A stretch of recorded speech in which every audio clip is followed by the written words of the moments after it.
Hello friends, हमारे channel Hindi IT गुरु में आप सभी का स्वागत है। हम लोग पॉलिटी पढ़ें। पॉलिटी के अंतर्गत हम लोग भाग 3 पढ़ चुके हैं। भाग 3 अनुच्छेद 12 से लेकर 35 तक। अब आज हम पढ़ेंगे भाग 4। भाग 4 में पढ़ेंगे राज्य के नीति निर्देशक तत्व यानी directive principle of state policy, अनुच्छेद 36 से लेकर 51 तक। इसकी विशेषताएं हम पढ़ेंगे। भारतीय संविधान में नीति निर्देशक तत्व तो आयरलैंड के संविधान से लिया गया है।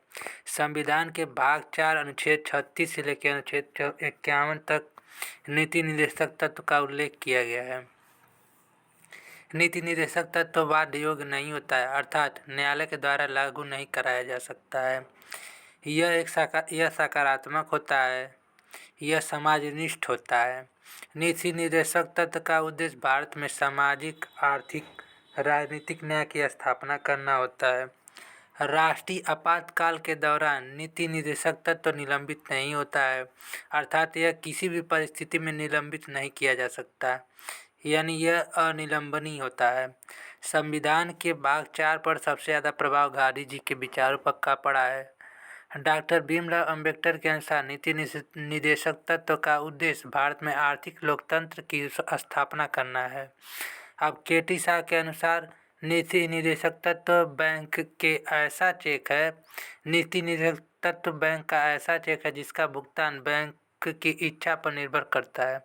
BN राव के अनुसार नीति निर्देशक तत्व एक नैतिक अनुदेश है, अर्थात नैतिक आदेश है। अब TT कृष्णाचारी के अनुसार नीति निर्देशक तत्व भावनाओं का कूड़ेदान है। अब आइंस्टीन के अनुसार नीति निर्देशक तत्व का उद्देश्य भारत में सामाजिक क्रांति लाना है।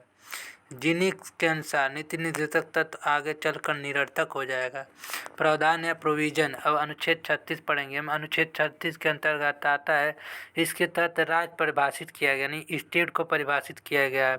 यानी राज्य से तात्पर्य संसद, विधानमंडल, केंद्र सरकार, राज्य सरकार, केंद्रीय अधिकारी एवं कर्मचारी, राज्यों के अधिकारी एवं कर्मचारी, अन्य प्राधिकारी आदि से है। अनुच्छेद 12 में जो परिभाषा दिया गया है वही सेम परिभाषा अनुच्छेद 36 में दिया गया, यानी इसके तहत राज्य को परिभाषित किया गया है। अब अनुच्छेद 27, इसके तहत नीति निर्देशक तत्व लागू करना राज्य का कर्तव्य है तथा यह बाध्य योग्य नहीं होता है। इसके अनुच्छेद 37 के अंतर्गत नीति निर्देशक तत्व को लागू करना राज्य का कर्तव्य है। अब अनुच्छेद 38(1) राज्य लोक कल्याणकारी की अभिवृद्धि के लिए सामाजिक व्यवस्था बनाएगा। इसके तहत राज्य सामाजिक न्याय, आर्थिक न्याय एवं राजनीतिक न्याय की स्थापना करेगा। अनुच्छेद 38(1) के तहत लोक कल्याणकारी राज्य की स्थापना करना है। अब 38(2) यह अनुच्छेद 44वां संविधान संशोधन 1978 के द्वारा संविधान में जोड़ा गया। इसके तहत राज्य की आय की असमानता तथा अवसर की असमानता समाप्त करने का प्रयास करेगा। 38(2) के तहत राज्य की समानता तथा असमानता के अवसर को समाप्त करेगा। नोट: 1943 में सर्वप्रथम ब्रिटेन में लोक कल्याणकारी सिद्धांत को लागू किया गया था। ब्रिटेन को लोक कल्याणकारी राज्यों का घर कहा जाता है। लोक कल्याणकारी सिद्धांत को राजनीति विज्ञान में लागू करने वाला विद्वान J.T.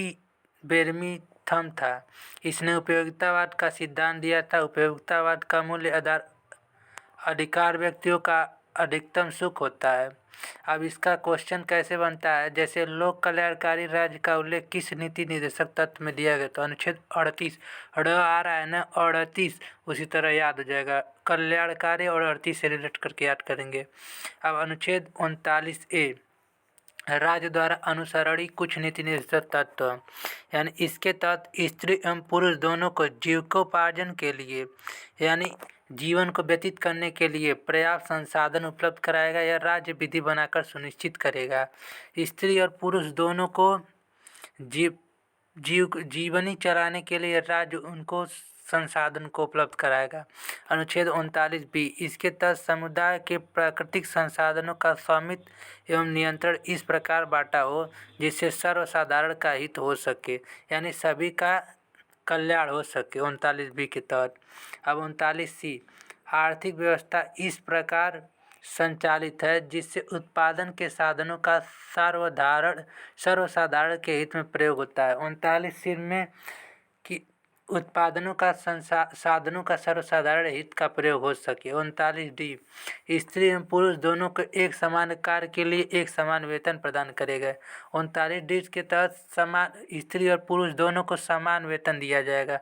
अगर समान कार्य करते हैं तो उसमें वेतन में कटौती नहीं की जाएगी।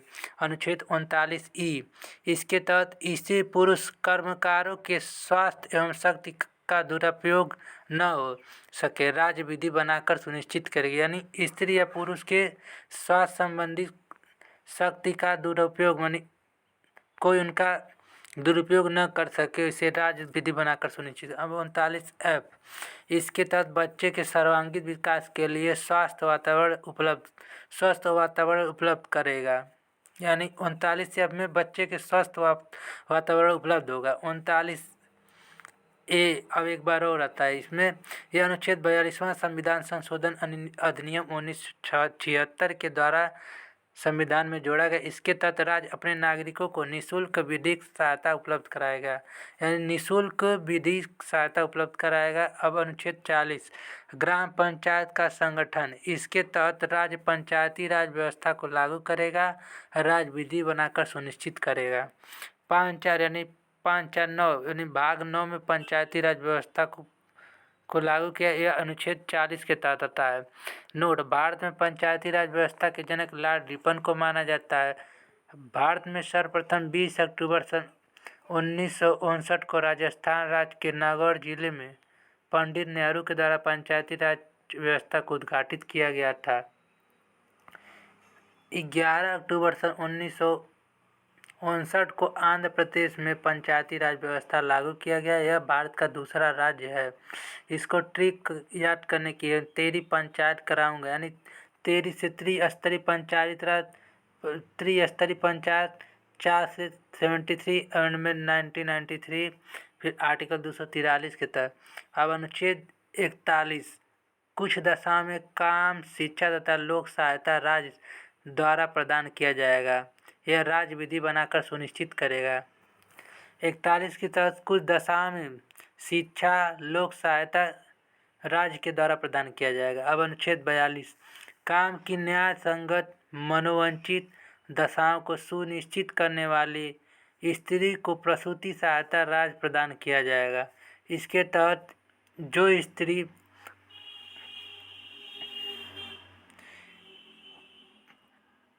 यानी माता बनने योग्य हो, उस स्त्री को छुट्टी के पीरियड में भी उसको पैसा दिया जाएगा, प्रसूति सहायता दी जाएगी। अनुच्छेद 43 इसके तहत मजदूरी के लिए निर्वाहन मजदूरी का प्रावधान किया गया है, राज्य विधि बनाकर सुनिश्चित करेगा। अनुच्छेद 43 में मजदूरी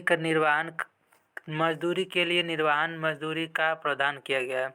उपयुक्त अनुच्छेद के आधार पर संसद के द्वारा निम्नलिखित अधिनियमों को निर्माण किया गया था। पहला, भारतीय मजदूरी अधिनियम 1976, फिर भारतीय प्रतिकार, दूसरा भारतीय प्रतिकार अधिनियम 1976, तीसरा मनरेगा कानून 2006। अब हम पढ़ेंगे अनुच्छेद 43 ए।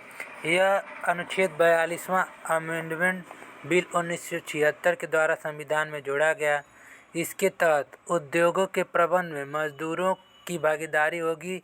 यहाँ प्रबंध से तात्पर्य नीति निर्धारण में मजदूरों की भागीदारी से है। इसको ट्रिक याद करने की है, जब पूंजी के द्वारा श्रम का निर्धारण किया जाता है वहाँ शोषण होता है। अब जब श्रम के द्वारा पूंजी का निर्धारण किया जाता है तो वहाँ शोषण नहीं होता है। यानी काम के द्वारा पूंजी का निर्धारण, पहले ही पूंजी का निर्धारण किया जाता है तो वहाँ पे शोषण नहीं होता है। अब हम पढ़ेंगे अनुच्छेद 44 एक समान सिविल संहिता है, यूनिफॉर्म सिविल कोड। इसके तहत राज्य भारत के राज्य क्षेत्र में एक समान सिविल संहिता लागू करने का प्रयास करेगा। नोट, गोवा एकमात्र राज्य जहाँ एक समान सिविल संहिता है। अब पढ़ेंगे अनुच्छेद 45। यह आर्टिकल 46वां संविधान संशोधन अधिनियम 2002 के द्वारा जोड़ा गया।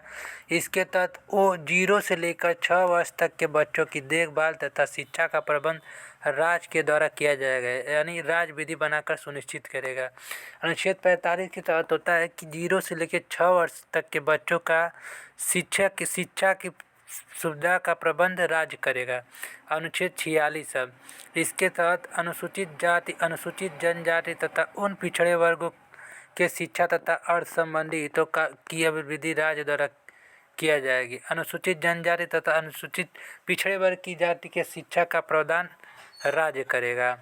अब अनुच्छेद 47 इसके तहत पोषाहार स्तर, जीवन स्तर को ऊंचा करने के लिए तथा लोक स्वास्थ्य में सुधार करने का प्रयास राज्य के द्वारा किया जाएगा। इसके तहत हानिकारक पदार्थ यानी हीरोइन, चरस, गांजा, अफीम तथा शराब को राज्य के द्वारा प्रतिबंध किया जाएगा, यानी उसको रोक दिया जाएगा या राज्य विधि बनाकर सुनिश्चित करेगा। अब अनुच्छेद 48 कृषि अनुच्छेद 48 को हम नेक्स्ट वीडियो में बोलें, तब तक के लिए थैंक यू।